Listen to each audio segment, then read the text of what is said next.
dalam kehidupan sehari-hari itu sangat penting. Seorang tukang jahit pakaian mengukur panjang kain untuk dipotong sesuai dengan pola pakaian yang akan dibuat. Lalu ada juga seorang insinyur sipil mengukur lebar jalan untuk mendapatkan satuan meter. Atau seperti pertemuan kita sebelumnya, saat kita mengukur tinggi badan, massa, dan juga suhu. Lalu, apakah alat ukur yang digunakan untuk setiap besaran itu sama? Yuk kita bahas!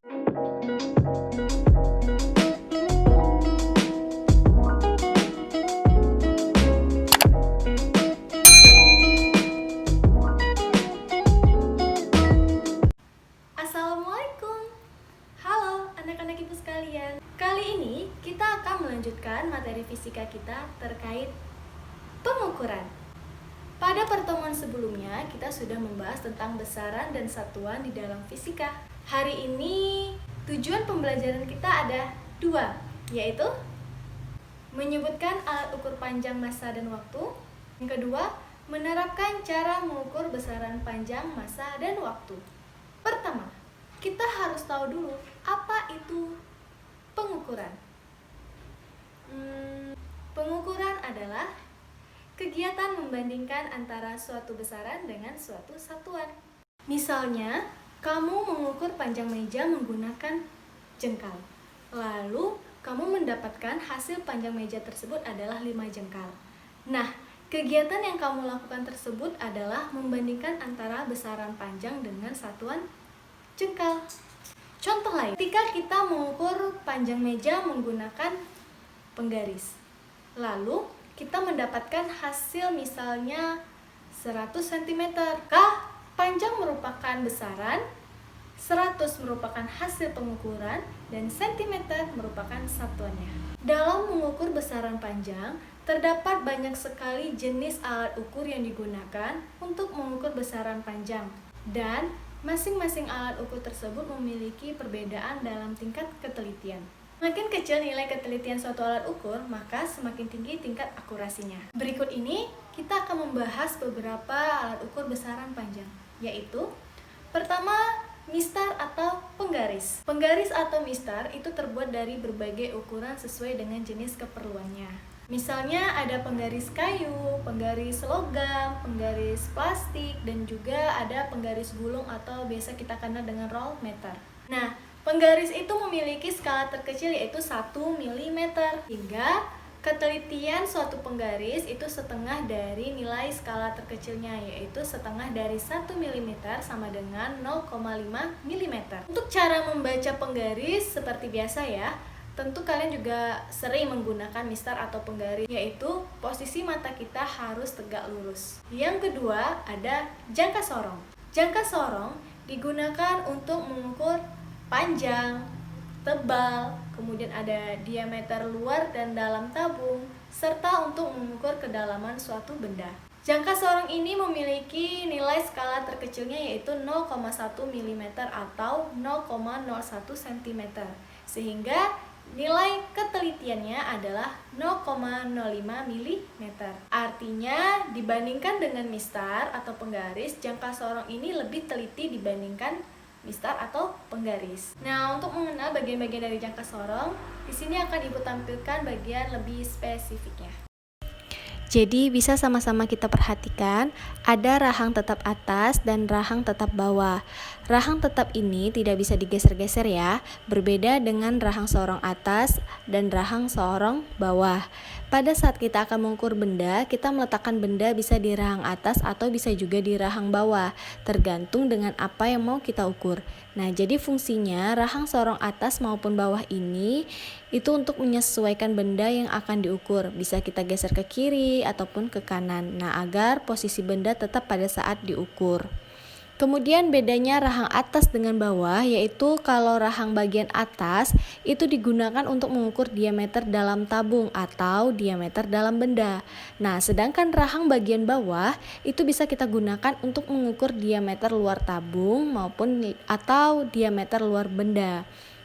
Oke. Kemudian ada tombol pengunci. Nah, di sini fungsinya untuk mengunci benda yang posisinya sudah pas agar tidak bergerak lagi. Skala yang di bawah ini namanya skala Nonius, sedangkan skala yang di atas namanya skala utama.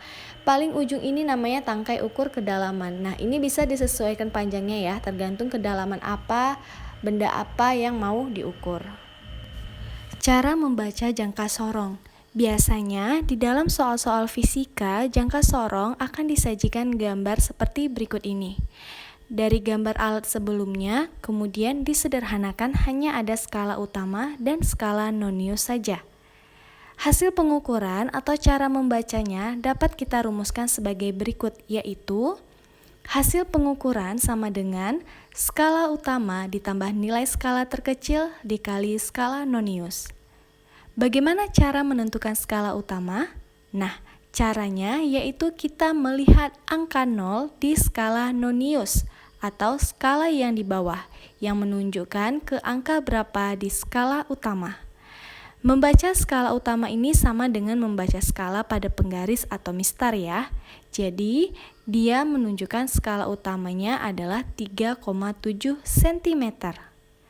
Sedangkan skala Nonius, kita lihat skala yang segaris atau saling berimpitan tegak lurus, yaitu antara skala utama dengan skala Nonius. Nah, karena skala Nonius yang mau kita tentukan berarti skala Noniusnya terbaca yaitu 3. Dan perlu diketahui atau digarisbawahi bahwa skala Nonius tidak mempunyai satuan. Jadi kita masukkan ke rumus. Hasil pengukuran sama dengan skala utama ditambah nilai skala terkecil dikali skala Nonius sama dengan 3,7 cm ditambah 0,01 cm dikali 3. Ya kan? Skala utamanya 3,7, nilai skala terkecilnya 0,01, skala Noniusnya 3. Ya udah langsung kita jumlahkan. Kita kalikan dulu 0,01-nya dikali 3 berapa? 0,03. 3,7 ditambah 0,03 berarti 3,73. Satuannya sentimeter. Nah, jadi inilah hasil pengukurannya. Nah, yang ketiga yaitu adalah mikrometer sekrup. Mikrometer sekrup ini digunakan untuk mengukur ketebalan benda yang sangat tipis seperti kertas, rambut, koin, dan segala macamnya. Mikrometer sekrup ini memiliki nilai skala terkecilnya yaitu 0,01 mm sehingga tingkat ketelitiannya adalah 0,005 mm. Artinya, dibandingkan dengan jangka sorong maupun mistar, mikrometer sekrup adalah alat ukur besaran panjang yang paling teliti dibanding keduanya. Untuk penjelasan bagian-bagian dari mikrometer sekrup akan Ibu tampilkan di sini. Mikrometer sekrup hanya memiliki rahang tetap dan putar. Benda akan diletakkan posisinya di antara rahang ini. Lalu, rahang putar akan menyesuaikan posisi benda yang akan diukur agar tetap dan pas. Nah, setelah pas akan dikunci dengan tombol pengunci yang ada di mikrometer sekrup ini. Skala tetap di sini adalah skala utama pada mikrometer sekrup, sedangkan skala putar ini merupakan skala Noniusnya. Pemutar silinder di sini untuk memutar rahang putar agar membuat benda tidak bergeser atau bergerak. Cara membaca mikrometer sekrup sama seperti jangka sorong tadi. Kalau di dalam soal-soal hitungan fisika, maka akan disajikan gambar mikrometer sekrup dalam bentuk sederhana, yaitu hanya ada skala utama dan skala Nonius saja. Untuk cara membacanya sama dengan jangka sorong.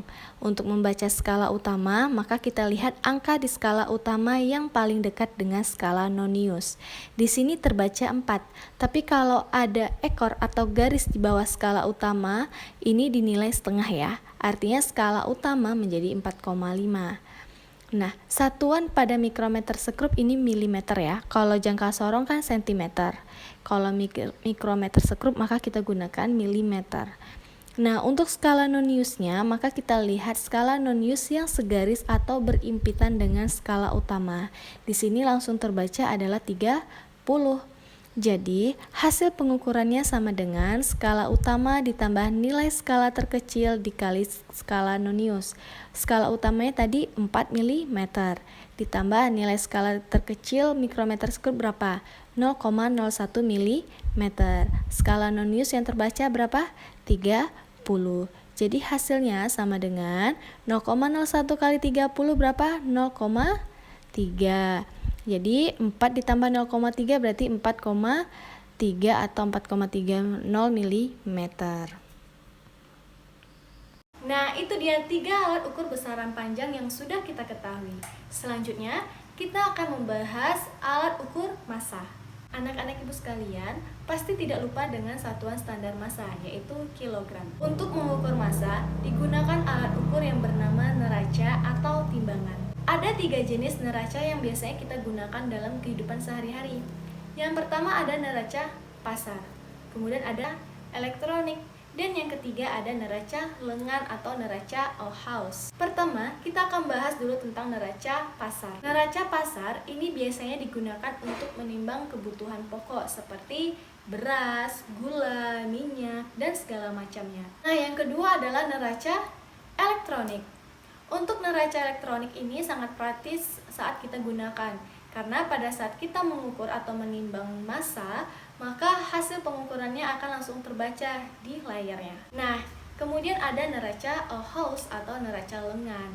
Nah, neraca ini akan sering kita jumpai ketika berada di laboratorium atau saat kita akan melakukan praktikum, maka kita akan menemukan alat ini gitu ya. Lalu, alat ukur waktu. Sudah jelas bahwa standar satuan dalam waktu adalah detik atau sekon. Adapun macam-macam alat ukur yang digunakan untuk mengukur waktu adalah sebagai berikut. Yang pertama ada jam atau arloji. Nah, untuk jam atau arloji ini biasa kita jumpai di jam tangan atau di jam dinding rumah, di jam dinding kelas, ya kan? Nah, di jam ini tentu ada sering kita lihat ada 3 jarum penunjuk, ada jarum penunjuk jam, jarum penunjuk menit, dan ada jarum penunjuk detik. Kemudian yang kedua ada stopwatch. Nah, untuk stopwatch ini mungkin anak-anak ibu ada beberapa yang sudah mengetahui dan ada beberapa mungkin yang belum mengetahui ya. Untuk stopwatch ini sering kita gunakan atau kita perlukan pada saat olahraga misalnya. Kemudian saat praktikum bisa juga. Nah, stopwatch ini biasa digunakan untuk mengukur selang waktu suatu peristiwa dalam acara yang sedang berlangsung. Untuk stopwatch ini biasa kita gunakan juga pada saat praktikum di laboratorium atau pada saat kita mengikuti kegiatan olahraga seperti lomba lari, lomba renang, dan segala macamnya. Nah, itu dia materi kita pada kesempatan kali ini. Semoga apa yang sudah Ibu jelaskan dapat anak-anak Ibu pahami dan juga dapat diterapkan dalam kehidupan sehari-hari. Pesan dari Ibu untuk anak-anak yang Ibu banggakan. Di dalam pengukuran fisika, ada besaran, satuan, dan juga hasil pengukuran. Begitupun di dalam kehidupan kita. Jika suatu benda kita ibaratkan dengan pekerjaan kita, maka setiap pekerjaan itu memiliki tingkat ukuran yang berbeda-beda. Ada yang ringan, berat, sulit, mudah, dan segala macamnya. Dan semua pekerjaan itu tentu ada hasilnya dan juga timbal balik bagi kita. Oleh karena itu, jangan menyerah dan mengeluh dengan pekerjaan yang sudah kita lakukan. Jangan pernah bilang bahwa pekerjaan yang sudah kita lakukan tidak akan ada hasilnya. Yakinlah, tentunya pekerjaan itu ada hasil baik bagi kita selama kita melakukannya dengan sungguh-sungguh dan tentu pekerjaan yang positif bagi diri kita. Semangat terus untuk belajar walau raga kita tak bersua, walau jaringan sebagai perantara di antara kita, tapi Ibu selalu berharap dan berdoa semoga anak-anak Ibu sekalian tetap terus mau belajar dan menggali lagi ilmu lebih dalam, pantang menyerah. Tentunya ini juga sebagai bekal masa depan kalian. Semangat dan selamat belajar. Cukup sekian dan sampai jumpa di pertemuan berikutnya. Wassalamualaikum.